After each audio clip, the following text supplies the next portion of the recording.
तो तेजी से काम चल रहा है और नए नए दिशा निर्देश भी मुख्यमंत्री की तरफ से दिए जा रहे हैं। और प्रदेश के नए मुखिया सीएम डॉक्टर मोहन यादव ने एक नए पायलट प्रोजेक्ट को जल्द से जल्द आगे बढ़ाने के निर्देश दे दिए हैं। जनता की सुविधाओं का खास ख्याल रखते हुए सीएम ने मध्य प्रदेश के वर्तमान संभागों और जिला स्तर तक की सीमाओं को बदलने की तैयारी कर ली है। ये बदलाव किसी एक संभाग या जिले पर नहीं बल्कि प्रदेश के लगभग सभी संभागीय और जिला स्तरीय सीमाओं पर किया जाएगा। यानी जैसे ही प्रोजेक्ट पूरा होता है आपको मध्य प्रदेश का एक नया पॉलिटिकल मैप नजर आएगा। तो चलिए सबसे पहले आपको बताते हैं कि सीएम डॉक्टर मोहन यादव का बड़ा फैसला आखिरकार है क्या, जिसके बाद एमपी के नक्शे के बदलने की बात कही जा रही है। तो प्रदेश में जरूरत के अनुसार संभाग और जिलों की सीमाओं का हो रहा है पुनर्निर्धारण के अध्ययन के लिए एक कमेटी बनाई जाएगी और कार्य की शुरुआत पायलट प्रोजेक्ट के रूप में इंदौर संभाग से किया जाएगा। थानों की सीमाओं के पुनर्निर्धारण का काम जनप्रतिनिधियों के सुझाव के आधार पर जल्द पूरा किया जाएगा। सभी जिलों में पुलिस का अपना बैंड होना चाहिए, ऐसी व्यवस्था सुनिश्चित की जाए। ये पुलिस बैंड में पर्याप्त संख्या में सदस्य रहें। सहमति के आधार पर होमगार्ड के जवानों को भी पुलिस बैंड में शामिल किया जाएगा। अपराधों पर प्रभावी निगरानी एवं अपराधों की ट्रेसिंग के लिए गांव के प्रमुख चौराहों और सार्वजनिक स्थानों पर भी पंचायतों के माध्यम से सीसीटीवी कैमरे लगवाए जाएंगे। शहरों में सीसीटीवी कैमरों की संख्या बढ़ाई जाए, ये काम जन सहयोग से किया जाए।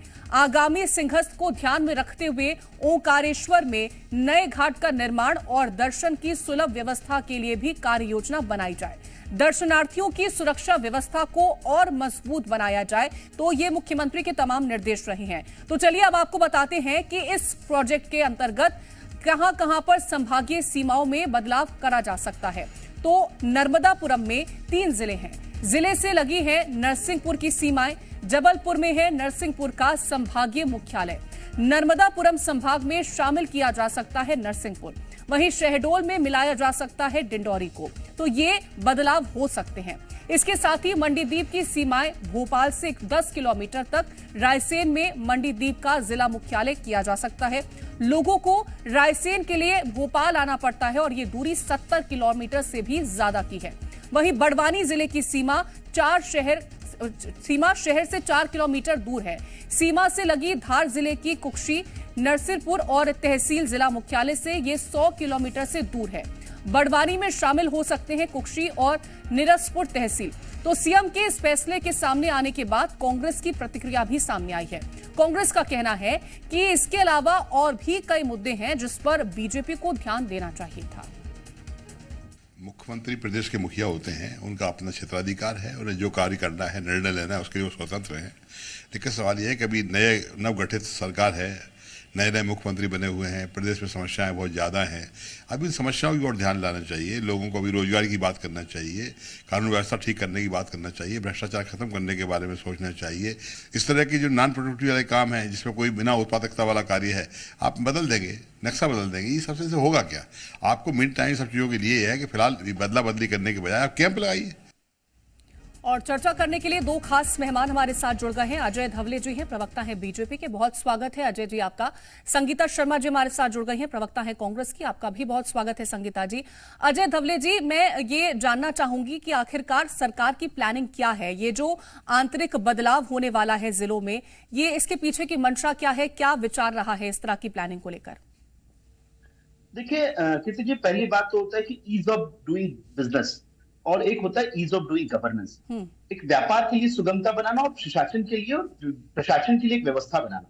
तो माननीय डॉक्टर मोहन यादव जी जब से मध्य प्रदेश के मुख्यमंत्री बने हैं, पहली बात उन्होंने संस्थागत क्या बदलाव कर सकते हैं या प्रशासनिक क्या बदलाव कर सकते हैं जिससे मध्य प्रदेश के आम जनमानस के जीवन में सुगमता आएगी, ये ध्यान में रखी इसी उद्देश्य के साथ में कार्य करने का उन्होंने कार्य पद्धति अपनाई है। निश्चित रूप से जो आप आज का जो डिबेट हम कर रहे हैं कि मध्य प्रदेश का नक्शा बदलेगा, तो निश्चित रूप से कहीं ना कहीं जो कल माननीय मुख्यमंत्री जी ने जो निर्देश दिए इंदौर की संभागीय बैठक में, उसमें यह कहा है कि आवश्यकता अनुसार यदि लगे कि संभागों की सीमा का पुनर्निर्धारण करने की आवश्यकता है, जिलों की सीमाओं की पुनर्निर्धारण करने की आवश्यकता है या पुलिस थानों के सीमाओं की पुनर्निर्धारण करने की आवश्यकता है, क्योंकि जनमानस के, वहां के रहने वाले जनमानस की व्यवस्थाएं और उनकी सुगमता, ये दो महत्वपूर्ण चीज है। इनको ध्यान में रखकर अगर ऐसी पॉसिबिलिटीज है तो उन पॉसिबिलिटीज को कहीं ना कहीं हमें देखना पड़ेगा और वो करने की आवश्यकता भी है। देखिए, मुझे लगता है कि कांग्रेस इस पर प्रश्न उठाएगी कि ये अब क्यों।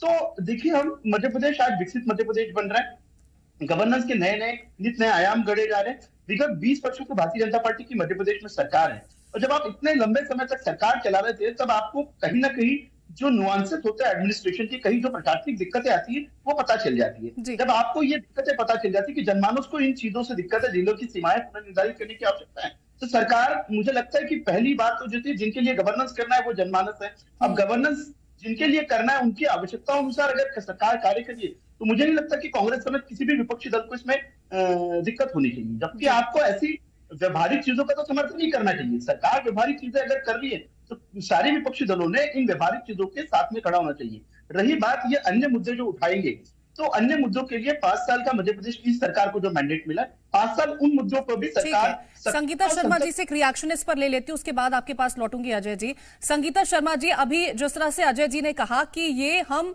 इतने सालों में जो हमारी सरकार रही है, ये एक जरूरत के तौर पर महसूस हो रहा है कि इस तरह से बदलाव होना चाहिए, सीमांकन जो है वो उसमें भी बदलाव होना चाहिए। आपका रिएक्शन क्या है इस पर? देखिए, इन्होंने स्वीकार तो किया कि बदलाव होना चाहिए या जो व्यवस्था है वो बदलना चाहिए, प्रशासनिक व्यवस्था भी बदलना चाहिए। तो ये वही भारतीय जनता पार्टी की पार्टी है जिसने, जब हमारी सरकार बनी थी 15 महीनों की कमलनाथ जी की, और उन्होंने जो स्थानांतरण किए थे, जो प्रशासनिक बदलाव किया था, तब ये ट्रांसफर उद्योग करके हमें जवाब दिया करते थे। आज जब 18 सालों से भारतीय जनता पार्टी की सरकार है तो अब प्रशासनिक बदलाव करने की इनको आवश्यकता पड़ी, तो अब इनको समझ लेना चाहिए, ये डबल स्टैंडर्ड की बात नहीं करना चाहिए। हमसे ये उम्मीद करते हैं विपक्ष के कि हमें इनका समर्थन करना चाहिए बुनियादी चीजों का, तो इन्होंने तब समर्थन क्यों नहीं किया था? हम उन चीजों पर नहीं जाना चाहते हैं क्योंकि हम बदले की भावना से काम नहीं करते हैं। जहां तक बात है कि ये जो बदलाव किया जा रहा है थानों की दूरी का, तो ऐसे कई मामले हैं। मैं जो आपको बता देना चाहती हूँ कि मध्य प्रदेश के अंदर आज भी 17 से 18 बच्चियों के रोज गैंगरेप हो रहे हैं हर दिन, और उनको जो सुविधाएं नहीं मिल रही, थानों में उनकी रिपोर्ट दर्ज नहीं की जा रही है। आज भी मेरे पास कई ऐसे मामले हैं, इंदौर के हैं, देवास के हैं, कई मामले मेरे पास है जो लड़कियां मुझे फोन कर रही है और ये कह रही कि हमारी शिकायत दर्ज नहीं हो रही। क्योंकि मैं राज्य महिला आयोग में रही हूँ, जिनकी नियुक्तियों को निरस्त करने का काम भी भारतीय जनता पार्टी की सरकार ने किया था, परंतु हमने महिलाओं को न्याय मिले इस कारण आगे कार्य किया। आज फोन करती है कि हमारी शिकायत महिला आयोग में भी दर्ज नहीं हो रही है। मैं लौटूंगी आप दोनों के पास, इस चर्चा को जरूर आगे बढ़ाएंगे, लेकिन एक बड़ी खबर जनता तक पहुंचा देते हैं। गोविंदपुरा से के भानपुरा पहुंचे हैं सीएम डॉक्टर मोहन यादव और वहां पर वो अक्षत वितरण गृह संपर्क अभियान में शामिल हुए हैं। सीएम थोड़ी ही देर में, आपको बता दें कि ये सीधी तस्वीरें हैं, तो गोविंदपुरा विधानसभा क्षेत्र के भानपुरा मुख्यमंत्री पहुंचे हुए हैं और आपको बता दें कि अक्षत वितरण गृह संपर्क अभियान में शामिल हुए हैं। सीधी तस्वीरें हैं, यहाँ पर मंदिर के भीतर पूजा अर्चना करते हुए नजर आ रहे थे। तो तस्वीरें हमने आपको दिखाई हैं मुख्यमंत्री की, जहां पर वो अक्षत वितरण गृह संपर्क अभियान में शामिल होने के लिए पहुंचे हैं। तो ये तस्वीरें हैं गोविंदपुरा विधानसभा क्षेत्र के भानपुरा की, जहां पर मुख्यमंत्री श्री राम भक्तों द्वारा आयोजित अक्षत वितरण गृह संपर्क अभियान में शामिल हुए हैं। तो गीतानगर परशव धाम गेट के समीप ये अक्षत वितरण गृह संपर्क अभियान चल रहा है और हमारे संवाददाता अजय दुबे भी मौजूद हैं। अजय, वहां की तस्वीरों को बयां करिएगा।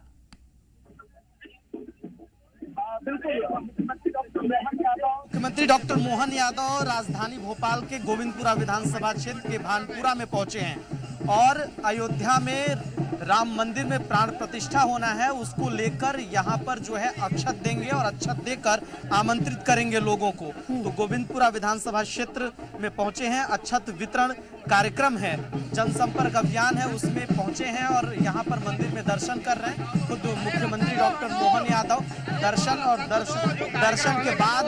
दर्शन के बाद जो है यहाँ पर निकलेंगे और गांव की तरफ निकलेंगे और गांव में घर घर जाकर लोगों को अक्षत देंगे और अक्षत देकर उन्हें अयोध्या में प्राण प्रतिष्ठा कार्यक्रम में जाने के लिए आमंत्रित करेंगे। तो भानपुरा में घर घर जाकर अभी अक्षत देंगे और लोगों को आमंत्रित करेंगे कि आप अयोध्या में राम मंदिर का जो प्राण प्रतिष्ठा होना है उस कार्यक्रम में शिरकत करें। तो मुख्यमंत्री डॉक्टर मोहन यादव खुद अब सड़क पर उतरकर घर घर जाएंगे और जाकर लोगों को आमंत्रित करेंगे।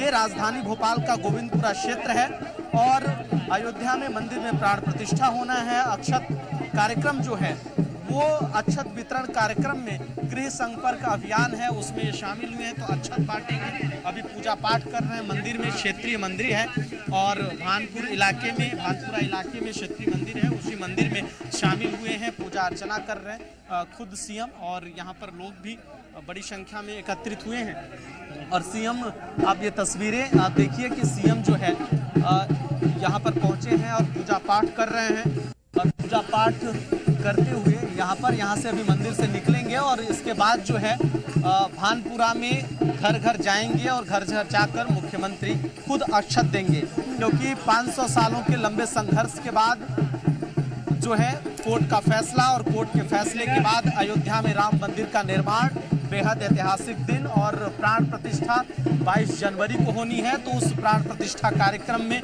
मध्य प्रदेश के लोगों की भागीदारी हो, लोग जाएं, क्योंकि राम आस्था मर्यादा पुरुषोत्तम श्री राम आस्था का केंद्र अयोध्या। और अब खुद मुख्यमंत्री राम भक्तों को अयोध्या में जाने के लिए खुद निमंत्रण देंगे, अक्षत देंगे और अक्षत देकर उन्हें आमंत्रित करेंगे कि अयोध्या में जाइए, मर्यादा पुरुषोत्तम श्री राम सबके हैं। और ये देखिए मंदिर से पूजा पाठ, और पूजा पाठ के बाद जो है मुख्यमंत्री यहाँ से निकलने वाले हैं, क्योंकि पूजा पाठ चल रहा था और पूजा पाठ के बाद मुख्यमंत्री यहाँ से निकलेंगे और अक्षत देंगे। आप सीधी तस्वीरें जी मीडिया पर देख रहे हैं। देखिए कि यहाँ पर पूजा पाठ लगभग संपन्न हो गया। अब जो है मुख्यमंत्री यहाँ से निकले हैं, चूँकि कार्यक्रम है। अब देखिए ये मुख्यमंत्री यहाँ से मंदिर से पूजा पाठ के बाद निकल रहे हैं और खुद देखिए उनके सामने कलश लेकर निकल रहे हैं। और उसके बाद मुख्यमंत्री निकलेंगे और भानपुरा में घर घर जाएंगे, चूँकि कार्यक्रम है अयोध्या में प्राण प्रतिष्ठा। और उस कार्यक्रम में भगवान मर्यादा पुरुषोत्तम श्री राम लंबे संघर्ष के बाद जिस तरह से राम भक्तों की जीत हुई है और राम भक्तों को आमंत्रित करेंगे, क्योंकि कार्यक्रम में सब पहुंचे। मुख्यमंत्री देखिए यहाँ पर जो है मुख्यमंत्री डॉक्टर मोहन यादव यहाँ पर निकले हैं मंदिर में पूजा पाठ के बाद निकले हैं। अब घर घर जाएंगे और अक्षत देंगे, राम भक्तों को आमंत्रित करेंगे कि आप अयोध्या जाइए और प्राण प्रतिष्ठा कार्यक्रम में शामिल होना है। मुख्यमंत्री देखिए मीडिया से जय श्री राम, जय जय श्री राम। हम सबका सौभाग्य है 22 तारीख को लगभग 500 साल बाद भगवान श्री राम का अयोध्या में गर्भगृह में उनके अपने निवास में यशस्वी प्रधानमंत्री और अन्य अतिथि की मौजूदगी में गृह प्रवेश हो रहा है, प्राण प्रतिष्ठा हो रही है। मैं आज के अवसर पर ये समस्त विश्व के राम भक्तों को ये अभियान चला है कि वो अपने अपने नगर के देवी देवताओं को, अपने समस्त इष्ट मित्रों को, सभी निवासियों को निमंत्रण दे। अक्षत कलश की जो हमारी सबकी मिलकर के कार्य योजना बनी है, उसी कड़ी में भोपाल में आज हमारी बहन कृष्णा गौड़ जी की विधानसभा में विश्व हिंदू परिषद सहित सभी अलग अलग राष्ट्रवादी विचार के मित्रों के साथ यहाँ शेरावाली माता को निमंत्रण देकर अक्षत कलश की है, जो हमारी पुरानी परंपरा है कि घर घर निमंत्रण देना। तो मैं सभी नगरवासियों को निमंत्रण दे रहा हूँ कि माननीय प्रधानमंत्री जी की मौजूदगी में जो भव्य कार्यक्रम होने वाला है, हम तो मान के चल रहे हैं कि ये वास्तव में तीसरी दिवाली की शुरुआत है। और दिवाली के 20 दिन पहले हमको मालूम है कि दशहरे से ही इसकी शुरुआत हो जाती है। तो एक तरह से आज दशहरे की हमारा आज ये प्रसंग है और इस प्रसंग के अवसर पर मैं सभी देशवासियों को, प्रदेशवासियों को शुभकामना देता हूँ। प्रभु राम ने जिस प्रकार से जीवन जिया है वो सबको सद्बुद्धि दे, परमात्मा यशस्वी करे, राम राज्य की पुनर्स्थापना हो, सभी के घर घर आनंद और खुशी का वातावरण है। मध्य प्रदेश सरकार पलक पावड़े बिछाकर सबको अभिनंदन करना चाहती है और प्रदेशवासियों को अक्षत कलश के साथ, तो ये कलश हमने अक्षत का रवाना किया है, पूजा की है और माता जी को निमंत्रण दिया है। मेरी अपनी ओर से सबके प्रति एक बार फिर सद्भावना है और हम सब उल्लास, उमंग और उत्साह के साथ परमात्मा का ये जो अद्भुत प्रसंग आया है, सांस्कृतिक अनुष्ठान का पर्व माननीय मोदी जी के नेतृत्व में जो चल रहा है, हमारी विश्व हिंदू परिषद ने बहुत लंबी लड़ाई लड़ी थी, बजरंग दल सहित सब लोगों ने। आज वो शुभ दिन आया है जिसका हमको हजारों साल से इंतजार था। सर, मध्य प्रदेश से कितने लोग आपके नेतृत्व में आपने सरकार बनी है, आप पहली बार मुख्यमंत्री बने? देखिए, हमने कहा है कि हमारी सरकार हर राम भक्तों को जो अयोध्या की तरफ अपने कदम बढ़ाएंगे, हम सबके लिए पुष्प वर्षा करेंगे, अभिनंदन करेंगे। गांव-गांव, गली-गली, मोहल्ले-मोहल्ले में सुंदरकांड और तमाम प्रकार के धार्मिक आयोजन, जिससे हमारी ये अयोध्या में गर्भगृह भगवान के प्राण प्रतिष्ठा वाला कार्यक्रम अमर हो जाए, ये सारी रचना बन करके तैयार है। और इसकी पहली कड़ी में अक्षत कलश के माध्यम से लोगों को निमंत्रण देने का ये क्रम जारी है। मेरी अपनी ओर से एक बार फिर आप सबको भी निवेदन है, जैसे प्रधानमंत्री ने कहा कि हम सब 22 तारीख को न जा करके हम आगे पीछे जाएं, लेकिन जाएं जरूर और रामलला के दर्शन करके जरूर आएं। पूरे मध्य प्रदेश बहुत में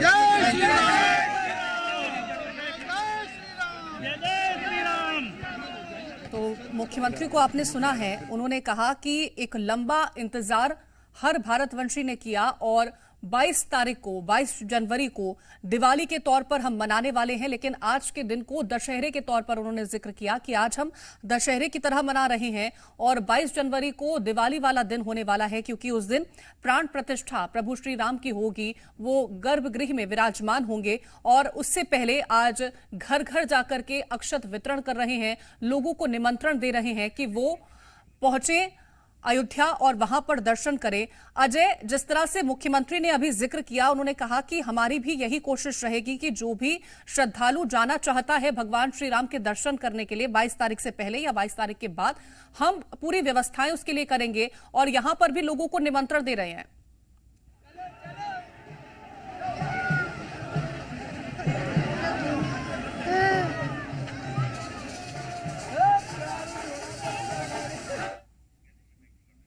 तो देखिए, जिस तरह से मुख्यमंत्री को आपने सुना, उन्होंने तमाम बातों का जिक्र किया। उन्होंने कहा कि आज हम घर घर जाकर के अक्षत वितरण कर रहे हैं, लोगों को निमंत्रण दे रहे हैं कि वो प्रभु राम के दर्शन करने के लिए जरूर पहुंचे।